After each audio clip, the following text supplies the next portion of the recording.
Good morning. Often asked the question, are the Ten Commandments still relevant today? We heard them on Sunday, and we're reminded about them. I always say to people, what is it we need to know in order to follow the will of God? And so, well, that's the Ten Commandments. So, okay, right. Tell me, what are they? And how many people, in fact, don't know what the Ten Commandments are? If you told them what they were, they'd say, that's one of them. Yeah, that is. But quite funnily, a lot of people don't always get it right.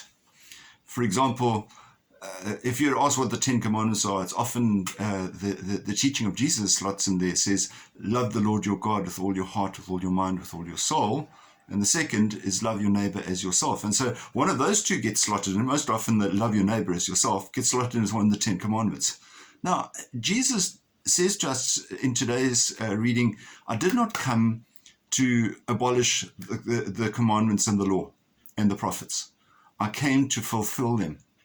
And so the teaching that Jesus gives us is not to take away the Ten Commandments, but to give us a better understanding of it so that we can live by them. So the commandment to love the Lord your God and to love our neighbor as ourselves, in fact, is a summary or a modern summary of the Ten Commandments, but they all still apply. And we need to understand they all still apply, not just the ones that suit us. So understanding the commandments is quite an important thing. And quite frankly, it gives us security. If we think about our own lives, that we need to have rules of the road to make sure that we live safely on the roads. If there weren't any rules, people would drive on whichever side of the road they wanted to. People would drive whatever speed they wanted to, and there would be mayhem. And you go, so hang on. That means if we don't follow the Ten Commandments, there could be mayhem as well.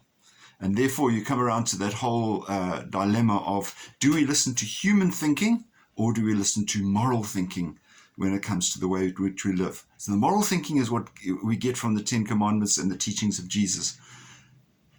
Our human thinking is something that we get from somewhere else. Human thinking is what makes life good and easy and happy. And God wants us to be happy. That means it's fun. I once remember chatting to a priest, and he said, he had a problem with something. I said, don't worry, God will understand. He looked us straight in the eye and he said, thanks, God. And I thought, wow, okay, all right. I was playing God. What right do I have to decide what is right and what is wrong? So let's look very carefully at the teaching of Jesus, the teaching of the scriptures, and understand that there's a good reason for those teachings. And if we follow them, life can only be better for us. Have a wonderful day. May God keep you safe. God bless. Bye-bye.